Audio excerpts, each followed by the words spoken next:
चलिए आज हम लोग इवोल्यूशन कर रहे हैं और इवोल्यूशन का मतलब होता है विकास। अच्छा, विकास का मतलब होता है जैसे कि जीवों का एक रूप से दूसरे रूपों में व्यवस्थित परिवर्तन होना ही विकास कहलाता है। विकास अगर आपसे पूछा जाए, अगर ये शब्द पूछा जाए कि विकास क्या है, तो आप क्या बोलिएगा? सर, विकास का मतलब होता है एक रूप से दूसरे रूपों में जीवों का व्यवस्थित परिवर्तन होना। ठीक है। अच्छा, ये जो आप पढ़ रहे हैं इवोल्यूशन, ये जो इवोल्यूशन पढ़ रहे हैं, तो इवोल्यूशन में सर हम लोगों को क्या क्या चीजें पढ़ना, इवोल्यूशन किस बायोलॉजी के अंतर्गत इवोल्यूशन के बारे में पढ़ना होता है, उस बायोलॉजी को हम लोग बोलते हैं इवोल्यूशनरी बायोलॉजी, यानी विकासवादी जीव विज्ञान। तो सर विकासवादी जीव विज्ञान के अंतर्गत हम लोगों को क्या क्या पढ़ना होता है? तो विकासवादी जीव विज्ञान के अंतर्गत हम लोग को पढ़ना होगा जैसे कि इस पृथ्वी पर जीव उत्पत्ति कैसे हुई, यानी जीवों की उत्पत्ति की कहानी, जीवों के उत्पत्ति की कहानी के बारे में हम लोग को पढ़ना होता है। किसमें सर? ये इवोल्यूशनरी बायोलॉजी। अच्छा, अब हम लोग इसके अंतर्गत बस यही बातें पढ़ेंगे। इस पृथ्वी का विकास कैसे हुआ, पृथ्वी से पहले ये ब्रह्मांड कैसे, तो ये ब्रह्मांड जो आप देख रहे हैं, ये ब्रह्मांड का खोज जो हुआ था, ब्रह्मांड को दिया गया है, खोज नहीं सॉरी, ब्रह्मांड को दिया गया था ब्रह्मांड के बारे में कि ब्रह्मांड कब आया है, इसके बारे में बताने वाले बिग बैंग थ्योरी है। Big bang theory, big bang theory जो है ये ब्रह्मांड के विकास को समझाता है, ब्रह्मांड का विकास हुआ कैसे। अच्छा, बिग बैंग थ्योरी सबसे पहले ये बताया कि ब्रह्मांड का विकास आज से 20 बिलियन वर्ष पूर्व हुआ है। उसके बाद फिर क्या हुआ? पृथ्वी का विकास लगभग 4.5 बिलियन वर्ष पूर्व हुआ है। और पृथ्वी पर जीवों का विकास, यानी पहला जीव का विकास इस पृथ्वी पर 4 बिलियन वर्ष पहले हुआ है। और लगभग 3 बिलियन वर्ष पूर्व, यानी 3 बिलियन वर्ष पहले इस पृथ्वी पर नॉन कोशिकीय, यानी कि जिसमें कोशिका नहीं था, बिना कोशिका वाला जीव को। अब इसमें एक एक करके हम लोग इन सभी के बारे में पढ़ेंगे। थोड़ी कहानी जो है बहुत रोचक कहानी है इवोल्यूशन का। तो देखिए, अब सबसे पहली बात इवोल्यूशन में, चलिए अब इवोल्यूशन में सबसे पहले हम लोग देखेंगे कि सर इवोल्यूशन है क्या। इवोल्यूशन हमने क्या बताया कि सर ये जीवों का व्यवस्थित परिवर्तन, यानी कि हम इसको बोल सकते हैं sir evolution is an orderly change from one form to another form. बोल सकते हैं कि नहीं? बोल सकते हैं कि sir evolution is an orderly change from one form to another form, यानी कि विकास के एक रूप से दूसरे रूपों में होने वाला व्यवस्थित। नेक्स्ट बात है इवोल्यूशनरी बायोलॉजी के बारे में अगर पूछा जाए, इवोल्यूशनरी बायोलॉजी क्या है? तो sir evolutionary biology is the study of history of origin of life on the earth. बोल सकते हैं evolutionary biology is the study of history of life form on earth, या history of life on earth, यानी पृथ्वी पर जीवों के उत्पत्ति या जीवन के उत्पत्ति का कहानियों का अध्ययन इवोल्यूशनरी बायोलॉजी का। यानी इवोल्यूशनरी बायोलॉजी में विकासीय जीव विज्ञान के अंतर्गत या विकासवादी जीव विज्ञान के अंतर्गत हम लोग को क्या पढ़ना होता है? सर जीवों के विकास की कहानी, पृथ्वी पर जीवों के विकास के बारे में। तो विकासवादी जीव विज्ञान पृथ्वी पर जीवन रूपों के इतिहास का कहानी है, या फिर जीवों के का कहानी। बस समझ में आया? चलिए, यानी कि इतिहास का, सॉरी कहानी नहीं, इतिहास बात हुआ, इतिहास का अध्ययन है। मतलब हिस्ट्री के बारे में अगर हम लोग पढ़ेंगे, किसके हिस्ट्री के बारे में?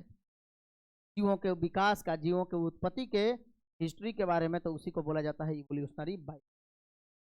अच्छा, अब बात आती है कि सर सबसे पहले इस पृथ्वी पर, सॉरी सबसे पहले ब्रह्मांड का विकास हुआ कैसे?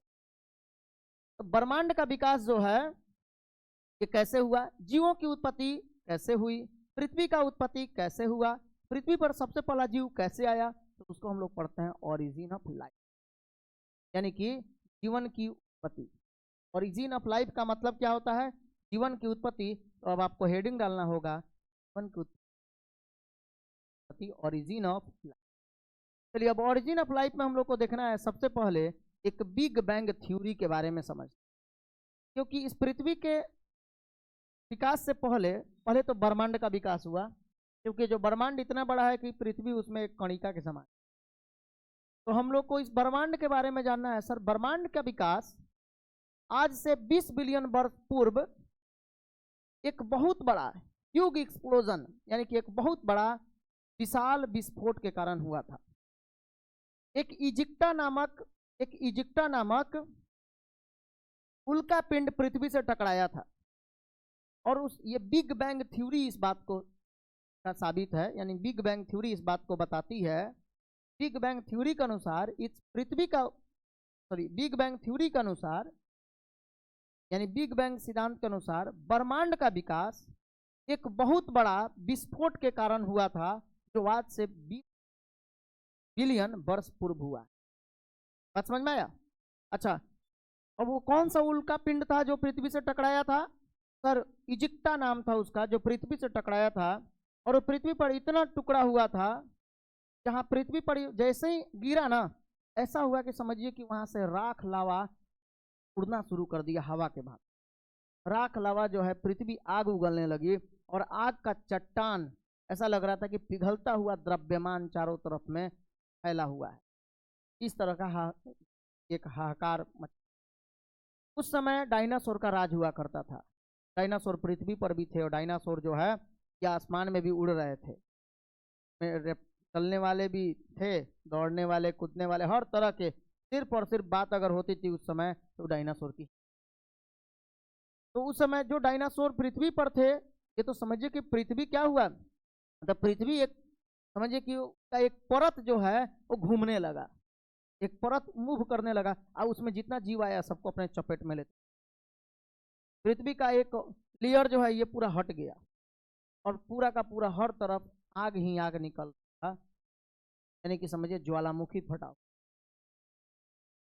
उसके साथ ही साथ जितने भी अब उसके साथ उड़ने वाले जितने आग के गोले थे, जो पृथ्वी से आग निकल रहे थे, जो भी ज्वालामुखी फटा हुआ था उससे निकलने वाले जो आग का चट्टान था, समझिए आग का जो गोला था, ये हवा में उड़ने वाले जितने भी ये डायनासोर थे सब वहीं प्रभाव।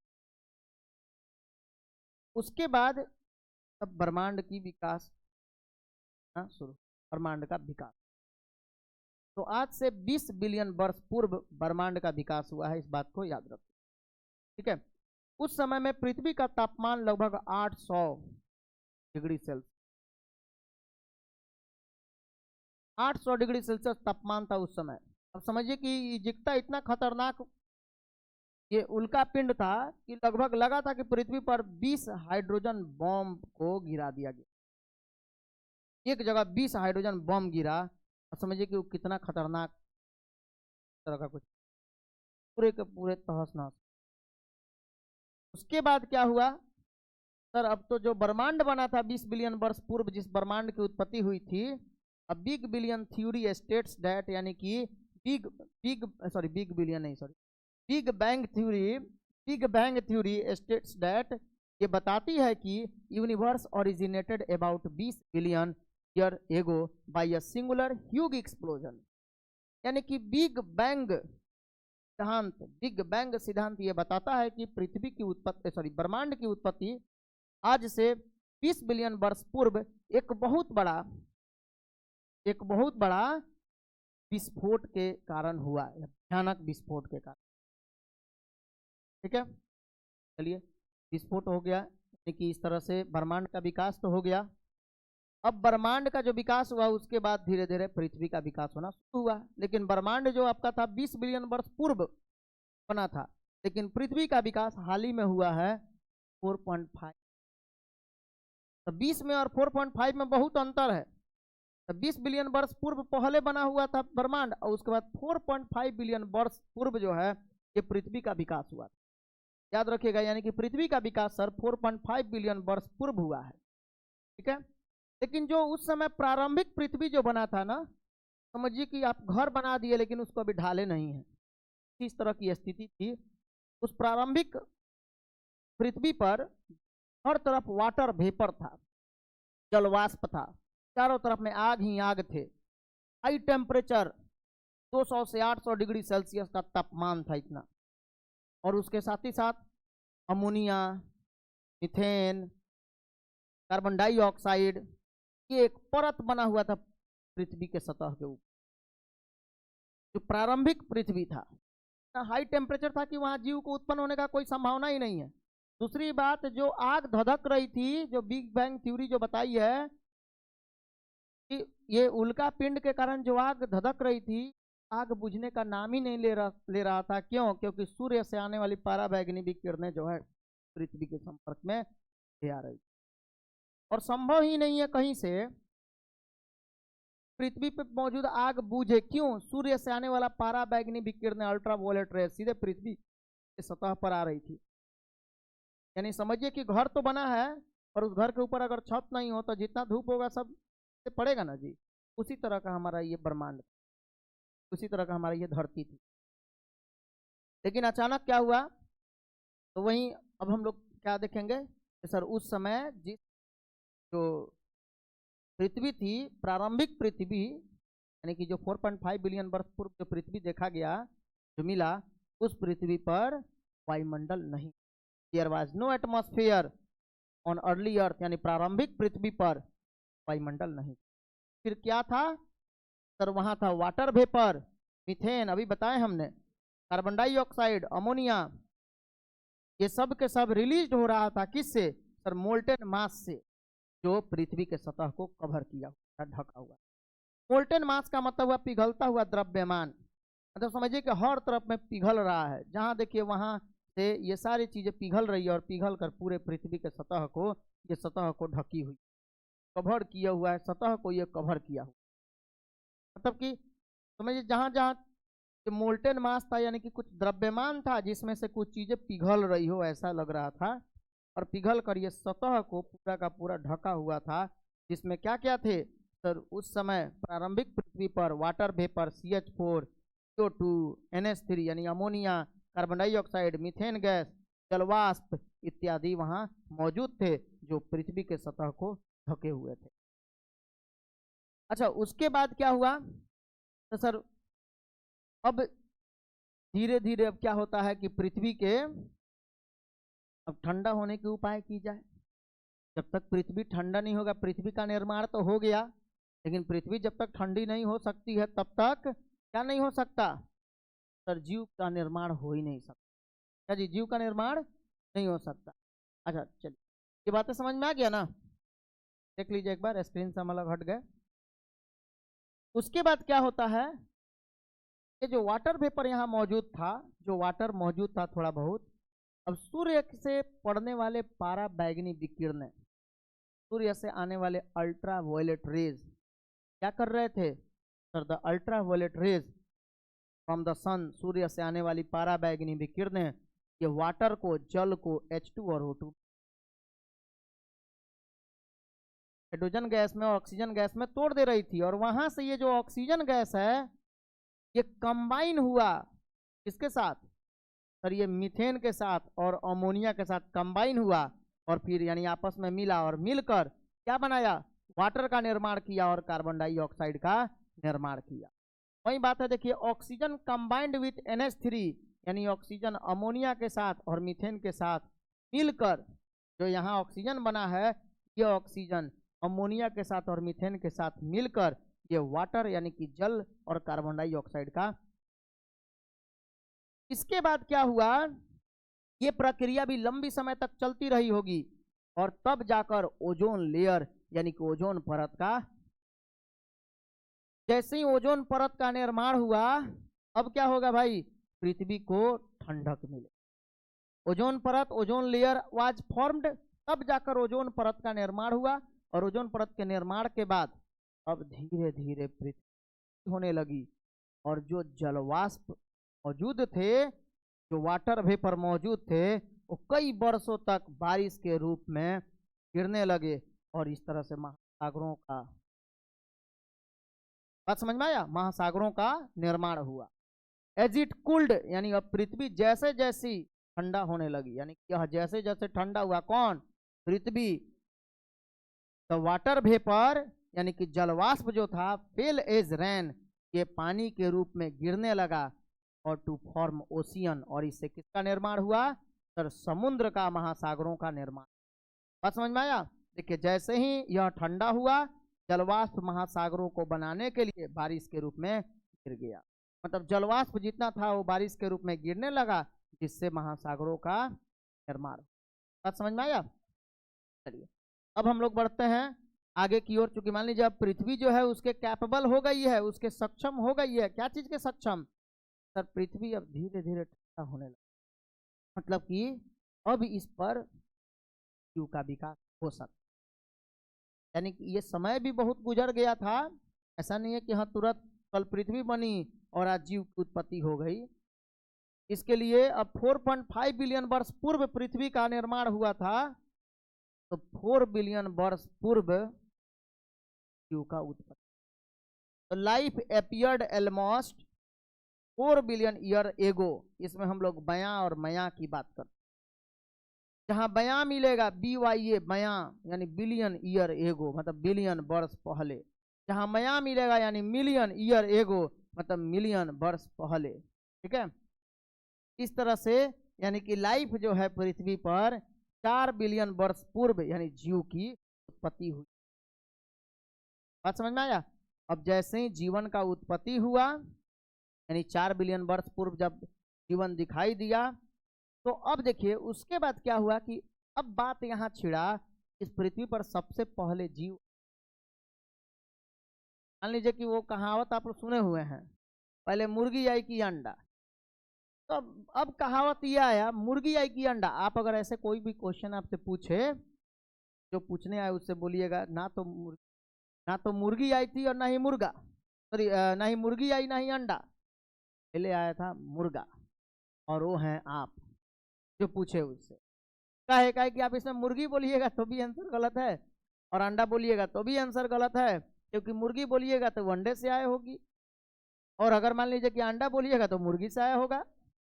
तो इसलिए इसमें से दोनों में से कोई आंसर सही नहीं है। तो बात यह आती है कि यहाँ पे कौन इस पृथ्वी पर सबसे पहले आया, किसकी उत्पत्ति सबसे पहले हुई है।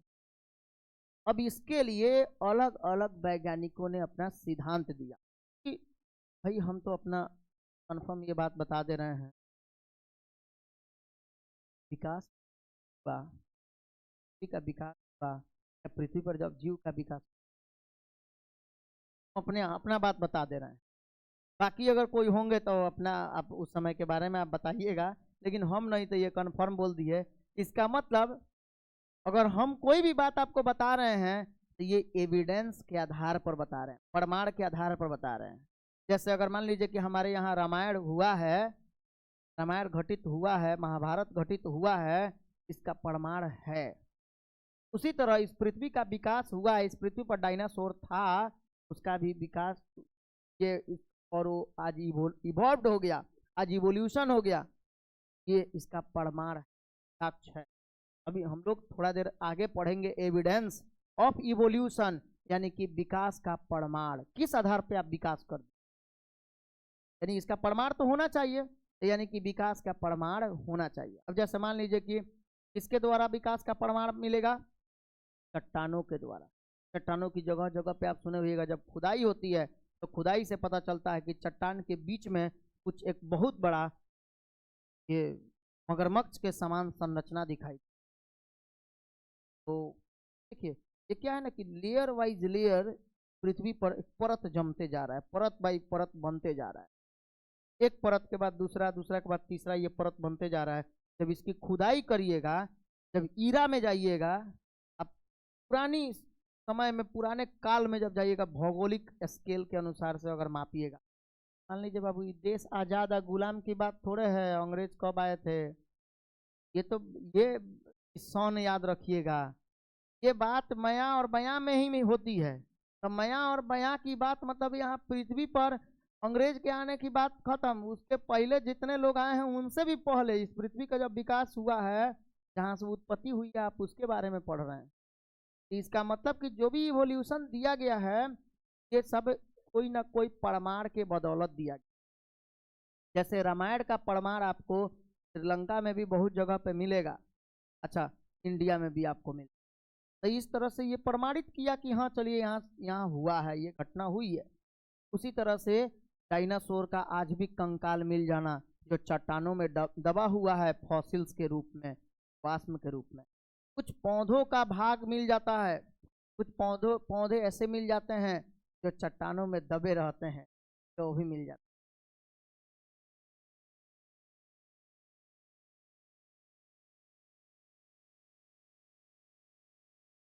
हैं। वहीं बेहोश हुई थी, ले जाइए, नहीं सकता है फिर उधर गिर गई।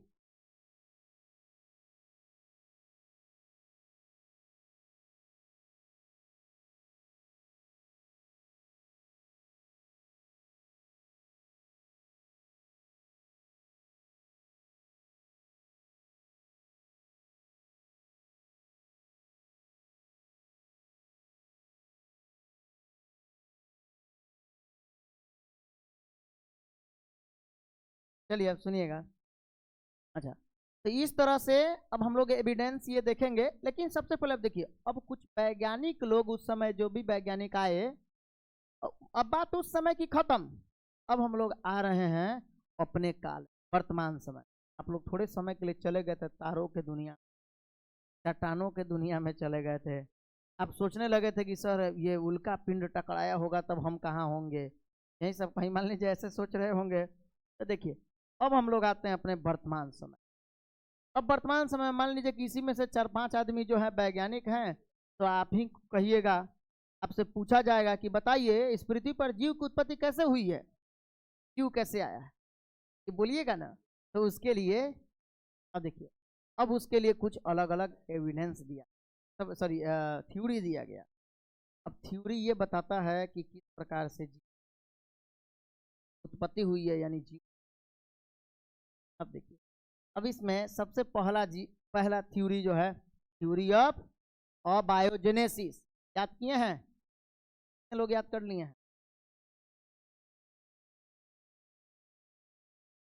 थ्योरी ऑफ अबायोजेनेसिस, अच्छा, theory of biogenesis, theory of panspermia, theory of creationism और थ्योरी ऑफ केमिकल इवोल्यूशन। इस तरह से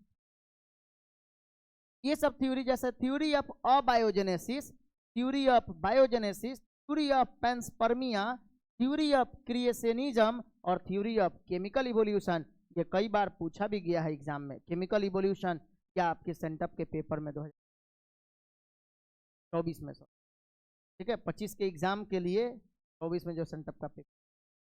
अच्छा, तो इसके आधार पे अब देखिए, अब पूछा जाए आपसे अबायोजेनेसिस क्या है सर, अबायोजेनेसिस के अनुसार क्या दिया गया। अब इसमें आपको कुछ याद नहीं कर लीजिएगा, इसमें जो बात बोला गया है वो गलत है।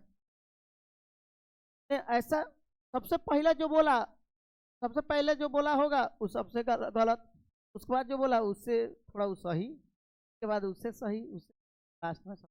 यही ना होता है।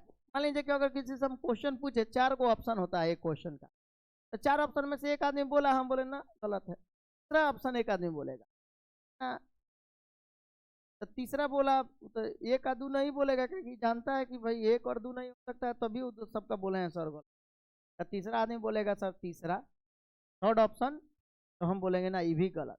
चौथा आदमी क्या बोलेगा, अभी 3 गो में से कोई थोड़े चूज करेगा, बोलेगा जब 3 गो सही नहीं हुआ तो चौथा ही सही होगा, चौथा टिक आउट करते हैं। अब उससे पूछा जाएगा प्रमाणित करने के लिए, तो प्रमाणित कर देगा तो मान लिया जाएगा कि चलिए बहुत अच्छा बात बताया। अब उसी तरह की कुछ बातें इसमें भी हुई है।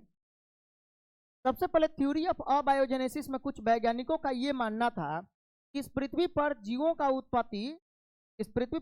उत्पत्ति किसके द्वारा हुआ है सर, सड़े गले पदार्थों से हुआ है, सड़े हुए भूसों से, सड़े हुए पुआलों, कच्चे मांसों, सड़े हुए मांसों से, या फिर कीचड़ से हुआ है, तरह की बात। लेकिन अबायोजेनेसिस को डिस्प्रूव करने के लिए लुईस पास्चर नामक एक वैज्ञानिक आते हैं, और लुईस पास्चर क्या करते हैं, बोलते हैं नहीं नहीं नहीं, ऐसा नहीं हो सकता है, कभी भी जीव की उत्पत्ति सड़े गले पदार्थों से हो ही नहीं सकती। अगर होती तो चलिए हम एक प्रूफ करके आपको दिखाते हैं। छोटा सा एक्सपेरिमेंट किए, एक फ्लास्क लिए और उस फ्लास्क को पहले गर्म किए, गर्म करते ही उसमें जो ईस्ट था वो मर गया। अब उस पे ढक्कन लगा दिए, ढक्कन लगा के उसको दूसरा फिर एक्सपेरिमेंट करते हैं, उसमें ये फिर से एक और फ्लास्क लेते हैं, फिर उसको गर्म करते हैं, और गर्म करने में उसमें जो ईस्ट था उसको देखे कि चलिए ईस्ट मर गया, तो जो जो ईस्ट मरा हुआ था अब उसके ढक्कन को हटा दिए। अब दोनों प्रयोग को सामने दिखाए कि देखिए जिस फ्लास्क में दोनों में मृत ईस्ट है, मरा हुआ ईस्ट दोनों में मौजूद है, लेकिन जिसको हमने बंद किया है उसमें कोई जीव उत्पन्न नहीं हुआ, लेकिन जहां जिसको हमने खोल के रखा है, जिसको एयर के कांटेक्ट में रखा है, ढक्कन नहीं बंद किया, उसमें जीव का उत्पत्ति हुआ है। इसका मतलब ये होता है, इसका मतलब ये प्रमाणित हुआ कि अगर मृत जीव से ही जीव की उत्पत्ति दूसरे फ्लास्क में हुआ है, इसका मतलब कि पहले वाला में भी होना चाहिए था, तो दूसरे वाले में इसका मतलब ये हुआ कि मृत ईस्ट तो नए जीव, नए सूक्ष्म विकसित नहीं हुए हैं, ये वैसे सूक्ष्म जीव यहाँ विकसित हुए हैं जो आसपास के सराउंडिंग में। बस समझ में आया? तो इसलिए ये डिस्प्रूव हो गया। बेचारा अबायोजेनेसिस बोला ठीक है भाई, आपका भी कहना तो बिल्कुल सही है, तो ये थोड़ा अपने आप को बोल दिया, सॉरी माफ करिए, अब इसके बाद से कोई सिद्धांत नहीं दे। अबायोजेनेसिस जो है डिस्प्रूव कर दिया गया, गलत साबित किया गया, लेकिन पूछा जाता है किसके द्वारा किया गया, तो लुईस पास्चर। अच्छा अब देखिए, तो थ्योरी ऑफ बायोजेनेसिस फिर दिया गया। थ्योरी ऑफ बायोजेनेसिस में यही बताया गया जीवन की उत्पत्ति पहले से मौजूद जीव से ही आई हुई है, यानी जीवन की उत्पत्ति पहले से मौजूद जीवन से आया हुआ है, ठीक है। अच्छा, लेकिन इसमें ये जो बायोजेनेसिस दिया गया, ये बायोजेनेसिस की जितना भी बात था लुईस पास्चर को बताए थे, यही बतवा तब जाके जीवन की उत्पत्ति पहले से मौजूद, यानी अगर मृत ईस्ट के द्वारा, मृत ईस्ट में जहाँ माइक्रोब्स सूक्ष्मजीव विकसित हो रहे हैं, इसका मतलब कि वहाँ और भी आसपास में जीव है, जिससे अगर ऐसा होना होता, मृत ईस्ट से नए जीव उत्पन्न होते, तो फिर वो हमारे पहला नंबर फ्लास्क जिसको बंद करके रखा है उसमें भी मरा हुआ ईस्ट था, लेकिन जीव। उसके बाद थ्योरी ऑफ पेंसपर्मिया आया। थ्योरी ऑफ पेंसपर्मिया, ऐसे ये बायोजेनेसिस का थ्योरी जो है फ्रांसिस्को रेडी, एस्प्लांजनी और लुईस पास्चर के द्वारा दिया गया था। थ्योरी ऑफ पेंसपर्मिया आया। सर थ्योरी ऑफ पेंसपर्मिया के अनुसार, थ्योरी ऑफ पेंसपर्मिया क्या बताता है, तो सर इसके अनुसार वैज्ञानिकों का मानना था जीवन का इकाई बीजाणु होता है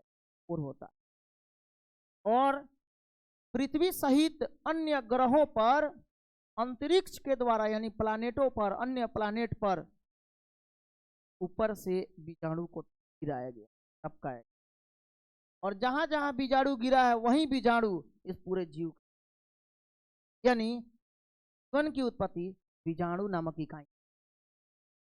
अब आप याद से मत कर लीजिएगा जीवन की इकाई बीजाणु, जीवन की इकाई बीजाणु, ऐसे याद करने की जरूरत नहीं है, ये बातें गलत है, ठीक है। चलिए कुछ दिन तक इनका भी बात चला, लोग माने कि चलिए ठीक है, आपका भी कहना सही है, क्योंकि जब तक लोग नहीं जाने, जैसे मान लीजिए बच्चा का पॉटी जो होता है ना, अगर पहली बार कोई पहाड़े नहीं देखा हो, कोई बच्चा आज तक पर्वत नहीं देखा हो, पहाड़ नहीं देखा, बच्चा पॉटी करता है तो लगता है जिलेबी बनाया, केक बनाया हुआ, जब ले जाएगा ऊपर ले जाकर थोड़ा नुकीला कर दे, कोई ले गया उसको पहाड़ दिखाना है तो दिखा दिया यही पहाड़ है, सब कोई मान लेगा।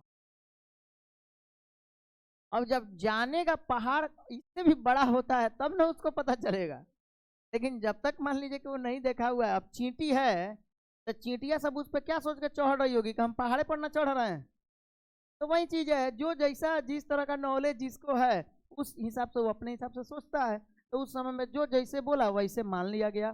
फिर एक बात आई थ्योरी ऑफ क्रिएशन, इसमें बताया गया कि नहीं, इस पृथ्वी पर सजीव या निर्जीव हर प्रकार के जीवों की उत्पत्ति ये एक गॉड से हुआ है, जिस पर सुपर नेचुरल पावर, यानी कि उन्हीं के द्वारा यानी गॉड ईश्वर के द्वारा इस पृथ्वी पर सजीव से लेकर निर्जीव तक ये बोर्ड जो हम पढ़ा रहे हैं ये ईश्वर बनाए हैं। जिस पेन से पढ़ा रहे हैं ये ईश्वर का, और ऊपर से आते हैं और बनाकर फिर चले जाते हैं। आपको थाली में खाना खाना है, रात में बन जाता है फिर। तो इस तरह की जितने भी बातें थी ये क्रिएशनिज्म में। और लास्ट में थ्योरी ऑफ केमिकल इवोल्यूशन जो ओपेरिन और हाल्डेन के द्वारा हुआ। ओपेरिन और हाल्डेन ने बताया कि नहीं, इस पृथ्वी पर जीवों की उत्पत्ति निर्जीव यानी नॉन लिविंग, कार्बनिक तथा अकार्बनिक यानी कि ये इनऑर्गेनिक और ऑर्गेनिक कंपाउंड ये मोलिक्यूल से हुआ है। जैसे अमोनिया से, NH3 अमोनिया, कार्बन डाइऑक्साइड से, ठीक है, ये वाटर वेपर से, मीथेन से, CH4 से। बात समझ में आया? अब इस केमिकल इवोल्यूशन को एक्सपेरिमेंटली जो प्रूफ किए थे वो थे उरे और मिलर नामक। तो उरे मिलर का एक्सपेरिमेंट आपको पढ़ना होता है, उरे मिलर का प्रयोग, ये भी क्वेश्चन पूछा जाता है। चलिए अब हम लोग एक एक करके इसमें सारे बातों को देखेंगे, ठीक है। सबसे पहले एक बार इसका हिंदी हो जाए, कि जितना भी बातें हम आप लोगों को समझाए हैं ये देख लीजिए।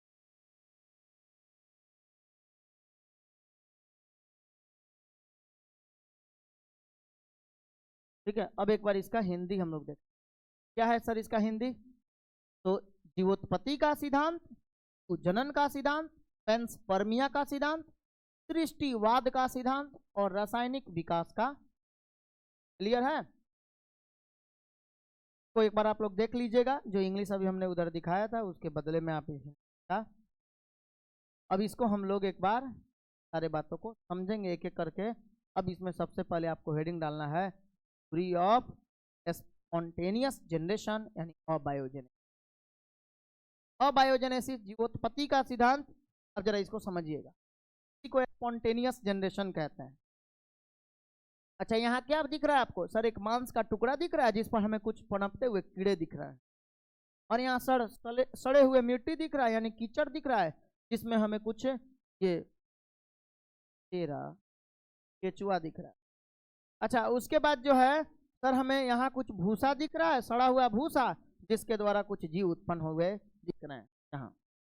अच्छा, तो इसलिए अब इस तरह का यहाँ कवि का कहना क्या है? वैज्ञानिक का कहना ये है, वैज्ञानिक ये सब चीजें देखे होंगे कहीं ना कहीं, और देखकर तभी बोले होंगे कि जीव की उत्पत्ति सड़े गले पदार्थों से हुआ है। मान लिया गया, चलिए जीव की उत्पत्ति सड़े गले पदार्थों से हुई है, यानी थ्योरी ऑफ स्पॉन्टेनियस जनरेशन क्या बताता है? तो sir theory of spontaneous generation बताता है कि life came out of decaying and rotting matter, यानी जीवन की उत्पत्ति सड़े गले पदार्थ हुआ है, जैसे स्ट्रॉ यानी भूसा, पुआल, मड यानी कि कीचड़। बात समझ में आया? यानी जीवन की उत्पत्ति अगर पूछा जाए कैसे हुआ है तो क्या बोलिएगा? सर जीवन की उत्पत्ति सड़े गले पदार्थों, ठीक है, जैसे पुआल, कीचड़ आदि से हो जाएगा। अभी हम समझा भी दिए हैं आपको, लेकिन इसको डिस्प्रूव कर दिए, गलत साबित कर दिए ओहो लुईस पास्चर। ठीक है, बेचारा कितना मेहनत से बताया था, तब तक क्या हुआ कि लुईस पास्चर साहब ने क्या किया? लुईस पास्चर डिस्प्रूव्ड अबायोजेनेसिस, यानी अबायोजेनेसिस के थ्योरी को ये लुईस पास्चर ने, और वो भी कैसे? तो आपको बताए हैं कि उन्होंने एक फ्लास्क में कुछ कवकों को रखा था, कवक को गर्म करके बॉयल करके मार दिया। अब यहाँ मृत कवक है, ये मरा हुआ कवक है, और इस कवक को ये फिर क्या किए? बंद का जो ढक्कन था बंद कर दिया, कवर कर दिए। मैं देखे कि मृत ईस्ट तो है पर वहां no growth, no microbial growth, तरह के सूक्ष्म का विकास उसमें। लेकिन दूसरे तरफ में उसी को जो बॉयल करके रखे हुए थे उसका जब ढक्कन खोल दिए, ढक्कन जब यहाँ से हटा दिए, हटाते ही अब क्या हुआ कि इसमें माइक्रोब्स का ग्रोथ हो गया, यानी सूक्ष्मजीव का विकास हो गया। तो इस प्रकार से ये बताए कि अगर मरे हुए जीव से नए जीव उत्पन्न होते हैं, अगर ऐसा होता तो यहीं पे हो गया रहता। लेकिन यहाँ आप देख रहे हैं कि जब हमने इसको एयर के कांटेक्ट में रखा है तब यहाँ हुआ उसी मरे हुए ईस्ट से, उसी मृत ईस्ट से यहाँ हो रहा है, लेकिन यहाँ नहीं हो रहा है। बस अंतर क्या है, यहाँ हमने ढक्कन को खोल कर रखा है। तो ढक्कन को जब खोल कर रखेंगे तो आसपास के जीव पनपे हुए। अब देखिए, यानी कि ये बोला, अब तब इनका कहना क्या था, ये बोले कि देखिए भाई, अबायोजेनेसिस वाले लोग सुन लीजिए, अबायोजेनेसिस जो आप दिए हैं वो बिल्कुल गलत है। यानी कि हम ये प्रमाणित कर दिए, life comes only from pre, यानी जीवन केवल और केवल पहले से मौजूद जीवन से ही आता है। ही डिमॉन्स्ट्रेटेड दैट, यानी उन्होंने बताया कि life comes only from pre existing, यानी पहले से मौजूद लाइफ। प्री एग्जिस्टिंग लाइफ मतलब पहले से मौजूद लाइफ, यानी पहले से मौजूद लाइफ से ही नए लाइफ, नए जीवन। अच्छा, उसके बाद अगर कोई आपसे पूछता है अबायोजेनेसिस थ्योरी को किसके द्वारा डिस्प्रूव यानी गलत साबित किया गया था, तो आप इसका हिंदी लिख सकते हैं, यानी लुईस पास्चर के द्वारा अबायोजेनेसिस गलत साबित की। बात समझ में आया? अब उसके बाद क्या होता है, इन्होंने ये एक एक्सपेरिमेंट किया, एक्सपेरिमेंट करके बताया कि life did not come from killed yeast in a closed pre sterilized, मतलब कि एक बंद फ्लास्क में इसमें कोई सूक्ष्म जीव नहीं है, केवल मृत ईस्ट है, तो उस मृत ईस्ट से जीवन नहीं आया है। लेकिन but in an opened flask, लेकिन जब खुले हुए फ्लास्क को उन्होंने रखा तो उसमें क्या देखा कि लाइफ एपियर्ड, यानी माइक्रोब में पनपे हुए थे। बात समझ में आया? आई दिया पर जरा देख लीजिए। अब आते हैं इसके हिंदी पे। अब इसके हिंदी को एक बार हिंदी यहां से लिख लीजिएगा जरा। वही बात है, हिंदी में उन्होंने प्रस्तावित प्रदर्शित किया कि जीवन पहले से मौजूद जीवन ही आता है। उन्होंने दिखाया कि पहले से जीवाणु रहित किए गए फ्लास्क में, वही बातें हैं, इसको एक बार पढ़ लेंगे, है ना? तो बातें हम अभी समझाए हैं, समझ में आया? कोई दिक्कत हो तो कमेंट करके जरूर बताएंगे। अब देखिए, थ्योरी ऑफ बायोजेनेसिस, बायोजेनेसिस के थ्योरी को अब हम लोग देखते हैं। तो अब क्या हुआ, ये अबायोजेनेसिस को तो डिस्प्रूव कर दिए, बायो यानी वो बोले थे मृत से होता है, तो अबायो था, लेकिन ये क्या बोले, बायो, यानी उत्पत्ति हमेशा जीव से ही होता है, पहले से मौजूद जीव। आप ही बता दीजिए, एक्सप्लेन नहीं कर पाए। बात समझ में आया? यानी कि इसमें अब 3 वैज्ञानिक आए, फ्रांसिस्को रेडी, एस्प्लांजनी और लुईस पास्चर। ये तीनों वैज्ञानिकों ने मिलकर थ्योरी ऑफ बायोजेनेसिस को, यानी कि theory of biogenesis it is proposed by Francesco Redi, Spallanzani and Louis pasture.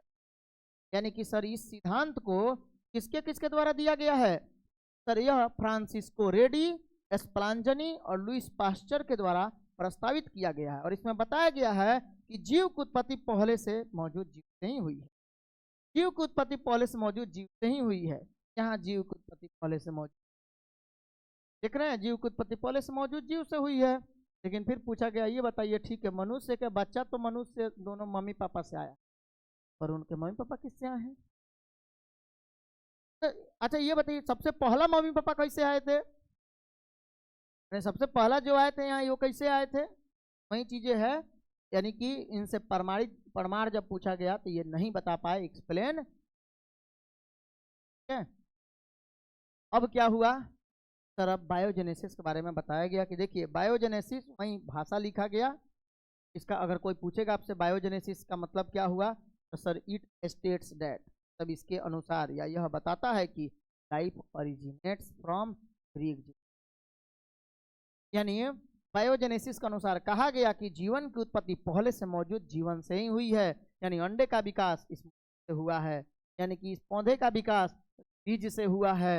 यहाँ शेर का विकास, बच्चे हैं शेर के, उनके माता से हुआ है, और या फिर यहाँ ठीक है, यानी कि जीवन की उत्पत्ति, इनका कहना बिल्कुल सही था, इसमें कहीं से भी ये गलत नहीं थे, लेकिन बस इनकी गलती सिर्फ इतना ही थी कि लोगों ने जब इनसे पूछा तो आप ही बता दीजिए ना, सबसे पहला जीव कौन आया था।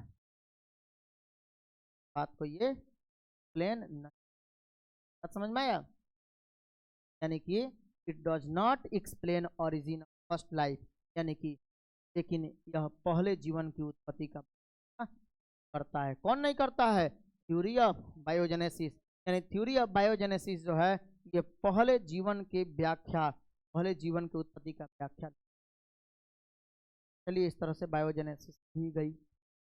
अब इससे भी बेहतर कोई चाहिए, इनका बात कहना सही है, लेकिन कोई चाहिए जो इस बात को एक्सप्लेन करके दिखा सके कि हाँ थ्योरी ऑफ बायोजेनेसिस जो बताया गया है उसमें जो क्वेश्चन किया गया है कि इस पृथ्वी पर सबसे कौन आया, लोग और कि शायद हम बेहतर हो सकते हैं। थ्योरी ऑफ पेंसपर्मिया दिया गया जिसको कॉस्मिक, और इसमें बात यही बताया गया, देखिए कि ऊपर से यानी अंतरिक्ष से क्या गिराए जाते हैं, जीवन का इकाई गिराया जाता है, गिराया गया हो जीवन की इकाई जिसका नाम है स्पोर, बीजाणु, और वो पृथ्वी सहित कई सारे प्लानेट पर, ग्रहों पर भी गिरा, और वहीं अलग अलग जगह पे एक एक गिरा कर चला गया, कोई ना कोई होगा जो गिरा दिया होगा, अंतरिक्ष से गिरा दिया गया, उसके बाद जो है जीव की उत्पत्ति हो गई, और सारा का सारा जीव हम लोग सब कोई उसी से आज बने। ठीक है, यानी कि इसमें क्या कहना था, it states that the unit of life, इसके अनुसार यानी कि यह थ्योरी, यह सिद्धांत बताता है कि जीवन की इकाई अणु कैसे आए हैं, they are transferred to different planets including earth, इनको पृथ्वी के साथ साथ सब अन्य ग्रहों पर गिराया गया है जिसमें पृथ्वी। ठीक है, वही बात इसमें कहा गया है कि जीवन की इकाइयों यानी बीजाणुओं को पृथ्वी सहित विभिन्न ग्रहों पर स्थानांतरित किया गया और उसी से जीव की उत्पत्ति, समझ में आया, और उसी से मन हुए, जबकि ये बातें गलत था। उसके बाद थ्योरी ऑफ स्पेशल क्रिएशन आया। थ्योरी ऑफ स्पेशल क्रिएशन का क्या मानना था सर, इस थ्योरी के अनुसार अगर कोई पूछेगा कि ये थ्योरी क्या है तो 2 मार्क्स में ये सब क्वेश्चन आता है अक्सर।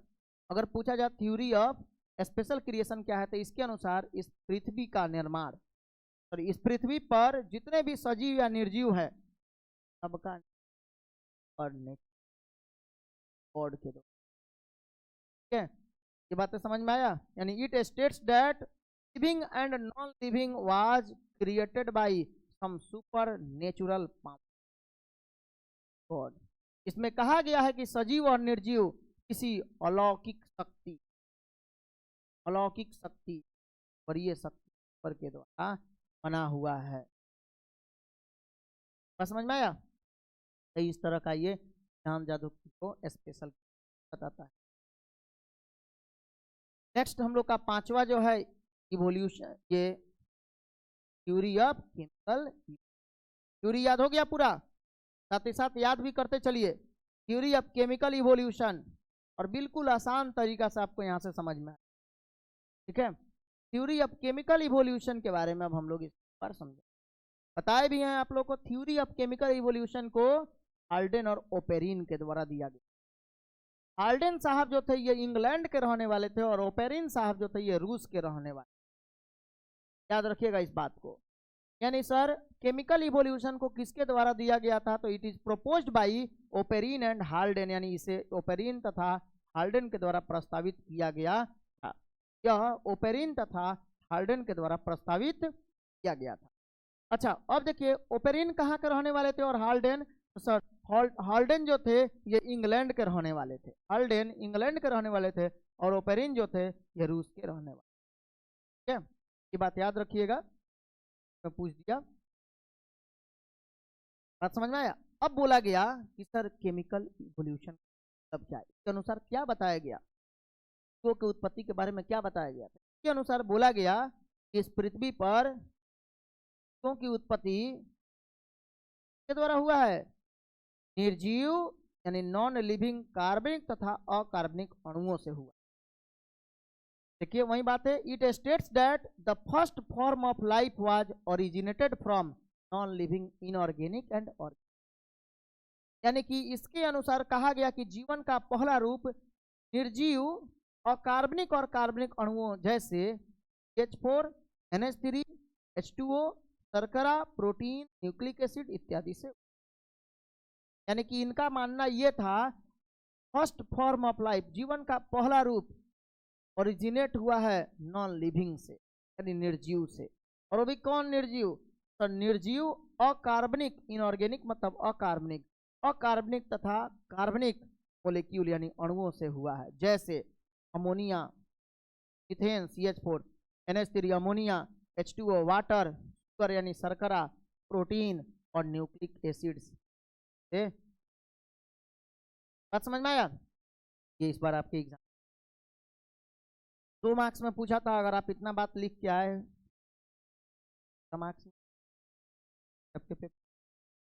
आगे बढ़े हम लोग।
समझ रहे हैं? आगे बढ़े अब। ओके तो sir theory of chemical evolution तो दिया गया, लेकिन इस एक्सपेरिमेंट भी किया गया पुरे और मिलर नामक वैज्ञानिक के द्वारा। अब इसे प्रायोगिक रूप से, एक्सपेरिमेंटली रूप से तो प्रूव किया गया। अब यहाँ हम लोग पढ़ते हैं एक्सपेरिमेंट सेटअप ऑफ उरे एंड मिलर। उरे और मिलर ने एक एक्सपेरिमेंट किए, प्रयोग किए, और प्रयोग के द्वारा ये बात बताई। अब वो प्रयोग जो किए, वो ये प्रयोग को कैसे किए, जरा इस चीज को समझिएगा। सबसे पहले ये बात तो आपको बता दिए हैं, एक बार फिर से पढ़ लीजिए। लिखा हुआ है कि सर हैरोल्ड उरे, उरे का पूरा नाम था हैरोल्ड और स्टैनली मिलर। सर हैरोल्ड उरे and Stanley Miller experimentally proved theory of chemical evolution. ये बिल्कुल भी मत कहेंगे कि रासायनिक सिद्धांत को, यानी विकास रासायनिक सिद्धांत को किसके द्वारा दिया गया था। तो आंसर मत मार दीजिएगा उरे और मिलर, नहीं, उसको दिया गया है किसके द्वारा। अगर आपसे पूछ दिया जाए कि इवोल्यूशन, तब केमिकल इवोल्यूशन को किसके द्वारा दिया गया, केमिकल इवोल्यूशन के सिद्धांत को ओपेरिन और हाल्डेन बताइएगा। लेकिन अगर पूछा जाए इसको एक्सपेरिमेंटली प्रूफ किसने किया था, तब आप बोलिएगा सर उरे और मिलर ने, यानी कि हैरोल्ड उरे और इन्हीं के द्वारा इस सिद्धांत को, केमिकल इवोल्यूशन के थ्योरी को एक्सपेरिमेंटली प्रूफ, प्रयोग के द्वारा प्रूफ। बात समझ में आया? चलिए अब इसके लिए ये क्या किए, अब जरा इस बात को सुनिए। ये प्रयोग अपना ऐसे नहीं किए, प्रयोग करने के लिए ये उरे और मिलर नामक वैज्ञानिक जो प्रयोग जहां कर रहे थे उसको बनाए प्रिमिटिव अर्थ। फिर से अब लेकर चले आपको आरोग्य भूकंप के दुनिया कि जहाँ पृथ्वी पर सब त्राहिमाम चिल्ला रही हो, जहाँ समझिए कि ज्वालामुखी ही ज्वालामुखी हो, जहाँ मोल्टेन मास हो, पिघलता हुआ आग है, द्रव्यमान है, या फिर और उसके साथ ही साथ 800 डिग्री तापमान। तो वो प्रयोग करना चाहते थे कि उस समय का पृथ्वी कैसा है पहले उसका आकलन करें और उस पर जीव की उत्पत्ति कैसे हुई है उस देखें, उससे क्या बन रहा है। लास्ट में इनसे ये अमीनो उरे और मिलर के एक्सपेरिमेंट के दौरान निर्माण जो हुआ था अमीनो। अब जरा इस कहानी को सुन। ये क्या किए, पृथ्वी को प्राचीन पृथ्वी बना दी। अपना जो भी एक्सपेरिमेंट किए ये सोचकर कि चलिए अब हम जो प्रयोग कर रहे हैं उस जगह पे हमारी जो पृथ्वी हो प्राचीन कंडीशन ये। अब जरा देखिएगा इसमें क्वेश्चन में पूछा गया है कि उसने किसका उपयोग किया था एक्सपेरिमेंट के लिए। ठीक है, अपना एक्सपेरिमेंट जो किए हुए थे उसके लिए ये क्या क्या चीज का उपयोग किए थे। ये था उनका रियल वाला मशीन, ये आपका यहाँ दिख रहा है, ठीक है। इस तरह का ये एक्सपेरिमेंट हुआ था। अब देखिए इसमें क्या हुआ कि sir they created a condition, किया एक स्थिति कैसे, लाइक डेट ऑफ प्रिमिटिव अर्थ, यानी कि वो प्राचीन पृथ्वी जो उस समय थी एकदम बिल्कुल, जिस पे हाई टेम्परेचर था, वोल्केनिक स्टॉर्म्स था यानी ज्वालामुखी का तूफान था, वैसा पृथ्वी ज्वालामुखी का जहां तूफान था, वेल्कोनिक यानी वोल्केनिक स्टॉर्म्स था, मतलब ज्वालामुखी का तूफान। ज्वालामुखी का तूफान समझ रहे हैं, चारों तरफ में ज्वालामुखी निकल रहा हो, उड़ रहा हो आसमान में, सब जीवों को छेद रहा हो, वहां डायनासोर का कुछ कंडीशन बना।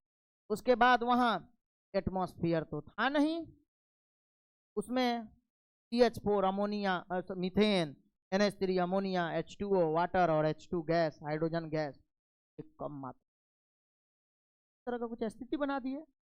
यानी कि उन्होंने प्राचीन पृथ्वी यानी उच्च तापमान, ज्वालामुखी तूफान तथा वायुमंडल में CH4 NH3 H2O H2 आदि की कमी।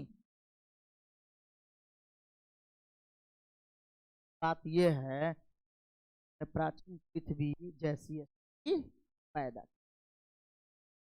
अब उसके बाद उसमें ये जो प्रयोग किए थे अपना, वहां ये क्या क्या लिए हुए थे, 800 डिग्री सेल्सियस तापमान था, वाटर वेपर था, वहीं NH3 था, H2O था, H2 था, इस तरह का कंडीशन था, बिल्कुल पुरानी वाली कंडीशन, पुरानी पृथ्वी वाली कंडीशन। यानी वहां CH4 था, NH3 था, H2O था, H2 गैस था, वाटर वेपर जलवाष्प था, और फिर हाई टेम्परेचर 800 डिग्री सेल्सियस तापमान था। और उसमें क्या किया, इलेक्ट्रिक डिस्चार्ज करा। इलेक्ट्रिक डिस्चार्ज कराने के परिणाम स्वरूप वो अमीनो प्राप्त हुआ। देखिए वही बातें हैं, दे मेड इलेक्ट्रिक डिस्चार्ज, उन्होंने इलेक्ट्रिक डिस्चार्ज किया, इलेक्ट्रिक का डिस्चार्ज किया इन अ क्लोज्ड फ्लास्क, एक बंद फ्लास्क में, ये फ्लास्क है जो बंद है, जिसमें ammonia, NH3 H2O H2 gas. उसके बाद जैसे ही उसमें इलेक्ट्रिक का डिस्चार्ज किए इन्होंने, इलेक्ट्रिक को जैसे ही डिस्चार्ज किया, अब उसके परिणाम स्वरूप क्या बना, सॉरी अमोनिया नहीं ना, अमीनो एसिड का निर्माण हुआ, सॉरी अमीनो एसिड का निर्माण हुआ। क्योंकि हम बताएं आपको इनके परिणाम स्वरूप लास्ट में शुरू में ही बता दिए हैं कि अंततः किसका निर्माण हुआ था इनके प्रयोग के दौरान, तो अमीनो एसिड का विकास हुआ। देखिए they made electric discharge in a closed flask containing, और उस क्लोज्ड फ्लास्क में क्या क्या था, CH4 NH3 H2 water vapour, at temperature कितना था 800 डिग्री सेल्सियस। ये सब बातें हम आप लोग को बता दिए हैं। यानी कि उन्होंने एक बंद फ्लास्क में CH4 NH3 H2 और जलवाष्प पर 800 डिग्री ताप के साथ मतलब उस समय का स्थिति वो बना रहे थे, इस तरह उस समय का एक स्थिति बने और लास्ट में प्राप्त हुआ यहाँ से क्या था, अंततः as a result some amino acids are formed, के परिणाम स्वरूप अमीनो एसिड का निर्माण हुआ। शायद हो सकता है यहाँ इंग्लिश आप लोगों को थोड़ा कम दिख रहा हो, हम इसके बारे में बता देते हैं, इंग्लिश लिख दे रहे हैं फिर से। और इसी तरह के प्रयोगों में देखिए, और इसी तरह के प्रयोग से क्या हुआ, इस तरह के प्रयोग और भी वैज्ञानिकों ने, बहुत अलग अलग वैज्ञानिक इस तरह का प्रयोग फिर उसके बाद किए, और उनसे क्या क्या उत्पन्न हुआ सर, उनसे उत्पन्न हुआ शुगर यानी शर्करा, उनसे उत्पन्न हुआ नाइट्रोजन बेस, नाइट्रोजन क्षार, पिगमेंट यानी वर्णक, और फैट यानी वसा उत्पन्न प्राप्त। ठीक है, चलिए तो अब हम लोग थोड़ा इसका एक बार हिंदी लिख लिया जाए, इसमें सॉरी इंग्लिश लिख लिया जाए, यानी कि क्या बोलिएगा sir, as a result some amino acids तो दिख रहा है, आर के परिणाम स्वरूप इसमें अमीनो एसिड का, और उसके बाद फिर क्या बोलेंगे, इन सिमिलर एक्सपेरिमेंट, मतलब इसी प्रकार का एक्सपेरिमेंट जो है और दूसरे वैज्ञानिक भी किया, और एक्सपेरिमेंट्स अदर्स यानी ऑब्जर्व्ड फ्रॉम ऑब्जर्वेशन किया, इसके द्वारा बना क्या, of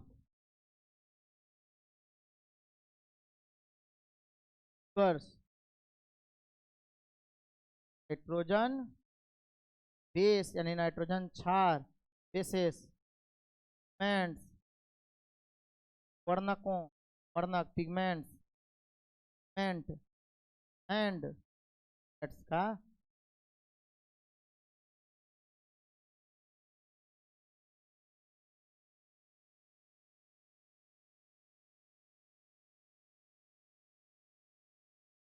formation of sugar, nitrogen basis and fat. और इसी तरह के प्रयोगों में देखिए, यानी कि as a result some amino acid are formed, यानी कि नाम स्वरूप अमीनो का निर्माण हुआ। और इसी तरह के प्रयोग दूसरों ने भी, दूसरे वैज्ञानिकों ने किया, जिससे उन्हें क्या क्या प्राप्त हुआ सर, शुगर यानी शर्करा प्राप्त हुआ, नाइट्रोजन क्षार नाइट्रोजन बेस प्राप्त हुआ, वर्णक पिगमेंट प्राप्त हुआ, और वसा के निर्माण, और वसा फैट प्राप्त। बात समझ में आया? तो ये इस तरह का उरे और मिलर का एक्सपेरिमेंट था, आपको ये याद हो गया होगा क्योंकि एग्जाम में पूछा भी जाता है इस पे, आप लोग उरे और मिलर का एक्सपेरिमेंट आप लोग लिख लिए होइएगा, इसे हटा दिया जाए। ठीक है, अब आते हैं हम लोग, चलिए सर थ्योरी ऑफ इवोल्यूशन, तो सर इवोल्यूशन का सिद्धांत तो आपने बता दिया, अब बताइए कि इस पृथ्वी पर पहला जीव, अभी भी हम लोग कंफ्यूजन में है, कौन आया, समझ में, सबसे पहला जीव आया कौन, तो पहले इसके लिए हमें जरूरी है एविडेंस, कुछ प्रमाण जरूरी है, उस प्रमाण के द्वारा ही हम लोग बता सकते हैं कि पृथ्वी पर आया कौन। तो पहले ये जान लीजिए कि आखिर इस पृथ्वी पर नॉन सेलुलर जीव भी आए हुए थे, यानी कि गैर कोशिकीय अकोशिकीय जीव भी आए हुए थे, वो कौन थे के बारे में थोड़ा बात करेंगे, और उसमें क्या क्या था। तो the first non cellular form of life, यानी कि पहला अकोशिकीय रूप का जीव, अकोशिकीय जीव 3 बिलियन वर्ष पूर्व आया हुआ था, ये बातें याद रखेंगे। यानी कि सबसे पहला अकोशिकीय जीव इस पृथ्वी पर 3 बिलियन वर्ष पूर्व आया हुआ है, 3 बिलियन वर्ष पूर्व आया हुआ, याद हो जाएगा यहाँ से। यानी कि जीवन का पहला अकोशिकीय रूप 3 अरब या 300 करोड़ साल पहले उत्पन्न हुआ था, है समझ में। अब इसका क्या गुण क्या था सर, ये जो आया ये सेल्फ रेप्लिकेशन कर सकता, और इसमें क्या क्या मौजूद थे इसके बारे में हम अब, दे वे आर सेल्फ रेप्लिकेटिंग, वह स्वतः प्रतिकृति करने वाला था, मेटाबॉलिक कैप्सूल था, उपापचयी कैप्सूल था, जिसमें कंटेनिंग मैक्रोमोलिक्यूल, जिसमें कुछ मैक्रोमोलिक्यूल बृहद अणु थे, जैसे आरएनए, प्रोटीन, पॉलीसैकेराइड्स। तो उस समय सबसे पहला जो अकोशिकीय जीव आया था वो आज से 3 बिलियन वर्ष पूर्व आया था। और उसमें क्या क्या गुण था? तो सर ये आरएनए, प्रोटीन, पॉलीसैकेराइड आदि जैसे मैक्रोमोलिक्यूल्स यानी बृहद अणुओं युक्त उपापचय कैप्सूल व प्रति हो जाएगा। बात को याद रखिएगा। यहाँ से आप यहाँ तक जो है इसको आप कंप्लीट कर लीजिए, ये बहुत इंपॉर्टेंट बातें हैं। उसके बाद हमारा जो होता है वो एविडेंस है। क्या प्रमाण था, प्रमाण क्या दिया गया था। नेक्स्ट हमारा जो बातें है ये है evidence of origin of life, यानी जीवन के उत्पत्ति का प्रमाण क्या है, या फिर एविडेंस के लिए और बात समझ में आया। यानी कि विकास के लिए प्रमाण या विकास का प्रमाण, विकास का प्रमाण हुआ। जैसे विकास के प्रमाण के लिए ये बात तो आपको पता है, आप जिस पृथ्वी के सतह पर हैं वो कई सतहों से बना हुआ है। मतलब समझिए कि लेयर वाइज लेयर, जैसे जैसे भौगोलिक काल बीतते गया वैसे वैसे इस पर एक परत के बाद दूसरा परत, दूसरा के बाद तीसरा परत, इस तरह का समझिए ना कि एक परत बनते बनते बनते बनते ऐसे लेयर वाइज लेयर चला। तो अगर मान लीजिए कि इस पूरे परत को एक एक करके अगर खुदाई किया जाए, अलग अलग परतों की अगर खुदाई किया जाए, तो इसे पता लगाया जा सकता है कि इस पृथ्वी पर कब किस काल में क्या आया। बात समझ में आता है कि नहीं? बात समझना है। अगर मान लीजिए कि हम लोग को काल के बारे में जानना है कि कब किस काल में इस पृथ्वी पर किसकी उत्पत्ति हुई है, डायनासोर किस काल में थे, किस उनका अवधि क्या था, कौन सा भौगोलिक काल था, जियोग्राफिकल टाइम था। अब उस जियोग्राफिकल टाइम के बारे में अगर आपको जानना है तो क्या करना होगा? एविडेंस निकालना, प्रमाण निकालना, सही करना होगा। और उसके प्रमाण हैं